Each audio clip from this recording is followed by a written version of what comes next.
আমি আকাশে সূর্য দেখেছি, কিন্তু মাটির সূর্য দেখিনি, আজকে দেখলাম। আকাশের সূর্য নয়, মাটির সূর্যকে দেখলেন ঝর্ণা রায়। সহযোগিতার আলো ছড়ালো চন্দ্রকোনা 1 নম্বর ব্লক প্রশাসন।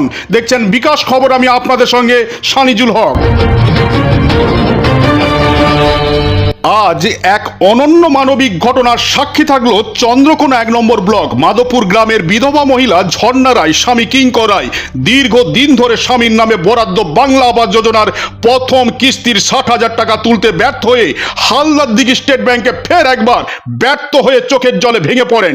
ঠিক সেই মুহূর্তে ব্যাংকে উপস্থিত ছিলেন ব্লকের পঞ্চায়েত সমিতির সহসভাপতি মাননীয় সূর্যকান্ত দলুই মহাশয়, যিনি সাধারণ মানুষকে নিজে হাতে ফর্ম পূরণ করে দিচ্ছিলেন। মহিলার কান্না শুনে তিনি এগিয়ে এসে তার কষ্টের কথা শোনেন, তার সঙ্গে সঙ্গে তাকে ব্লক অফিসে যেতে বলেন।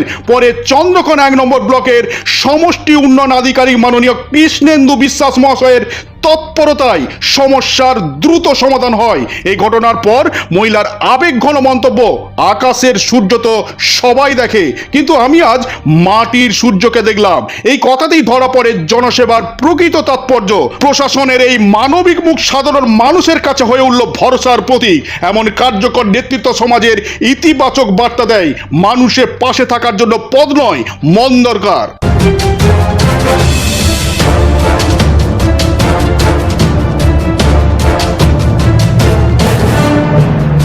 আমাদের কর্তার নামে 60,000 টাকা ঢুকেছে।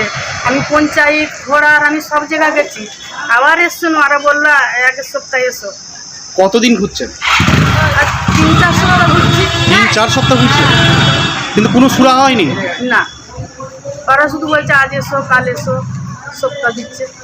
আপনার বাড়ি মাধবপুর? মাধবপুর। আপনার নাম? ঝর্ণা রায়। ঝর্ণা রায়। এ বিষয়ে চন্দ্রকোনা 1 নম্বর ব্লকের পঞ্চায়েত সমিতির সহসভাপতি মাননীয় সূর্যকান্ত দলুই মহাশয় কি বললেন শুনে নেব। ওনার বাড়ি মাধবপুর, আমাদের জাড়া 2 নম্বর অঞ্চল। ওনার স্বামীর নামে আমাদের যে বাংলার আবাস যোজনা, মমতা বন্দ্যোপাধ্যায় গরিব মানুষের মাথার উপর বাড়ির ছাদ প্রকল্প দিয়েছেন বাংলার আবাস বা বাংলার বাড়ি নামে। সেই প্রকল্পের টাকা ওনার স্বামীর নামে আসে। তো হঠাৎ করে ওনার স্বামী মারা যান।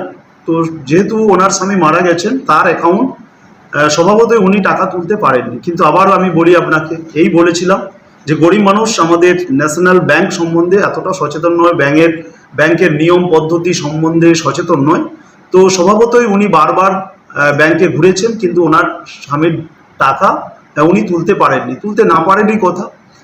তো আজকে আমি যখন ব্যাংকে গিয়েছিলাম, তখন কথোপকথনের মাধ্যমে আমরা জানতে পারি যে উনি এই সমস্যায় পড়েছেন এবং বারবার ঘুরছেন। তো স্বভাবতই ওনাকে আমাদের অফিসে আসতে বলি, এবং আমাদের যেটা নিয়ম সেটা নমিনি হিসাবে উনি ওনার স্বামীর টাকা তুলতে পারবেন। আমরা আমাদের অফিস থেকে বিডিও সাহেবের মাধ্যমে আমরা চিঠি করিয়েছি, যেটা ওনার হাত দিয়েই ব্যাংক ম্যানেজারের কাছে যাবে এবং উনি ওনার স্বামীর নামের অ্যাকাউন্টের টাকা উনি তুলতে পারবেন। পরবর্তী দ্বিতীয় পর্যায়ের যে টাকাটা, সেটা ওনার অ্যাকাউন্টে আমরা পৌঁছে দেবো।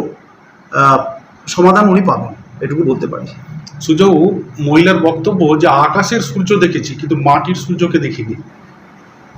তো এটা সম্পর্কে আপনি কি বলবেন? এটা ওনার অভিমত। আমি বলি, আমার নাম সূর্যকান্ত দলুই। তো আমি সূর্যকান্ত দলুই হয়েই থাকতে চাই।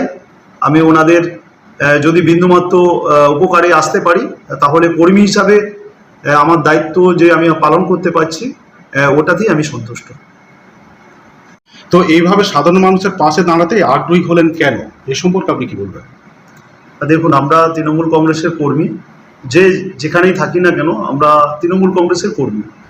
তো আমি সেই কর্মীর দায়িত্ব যেটা, সেটাই পালন করার চেষ্টা করেছি মাত্র, অন্য কিছু না। আপনি কি মনে করেন এই কাজটি অন্যান্য জনপ্রতিনিধিদেরও আরও সক্রিয়ভাবে করা উচিত? অবশ্যই করা উচিত, কারণ যাদের পাওয়ার, যাদের দায়িত্ব নিয়ে ওনারা পাওয়ারে এসেছেন বা জনপ্রতিনিধি হয়েছেন, আমরা যেখানেই থাকি না কেন সেই পাবলিকের পাওয়ার আমরা ভোগ করি। তাই তাদের কাজ, তাদের সমস্যা সমাধান করাই আমাদের সবার আগে দরকার এবং প্রয়োজন। এটা নিজেদের কর্তব্য, দায়িত্ব। আচ্ছা সুজৌ, এই ধরনের সহযোগিতা আপনি কি ভবিষ্যতেও চালিয়ে যাবেন ভাবছেন? যেটা বিগত দিন থেকে করে আসছে, সেটা ভবিষ্যতেও করব। এই জায়গায় থাকলেও করব, না থাকলেও করব। আপনার এই উদ্যোগ বা ইচ্ছা মানে বিশেষ কোনো অনুপ্রেরণা না কোথা থেকে এসেছে এ সম্পর্কে বলবেন?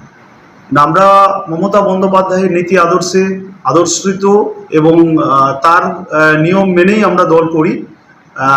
তো গোড়া থেকে মানে আমি কি বলবো যে যেদিন থেকে আমরা আমি এই দলে জয়েন করেছি, অর্থাৎ সেটা 2004, তারপর থেকেই বিভিন্ন ফর্ম পূরণ, বিভিন্ন দরখাস্ত লেখা, সাধারণ মানুষের সমস্যার সমাধানে বিভিন্ন অফিসে যাওয়া, এটা তখন থেকেই শুরু, আর এটা চলছে, সামনের দিনেও চলবে।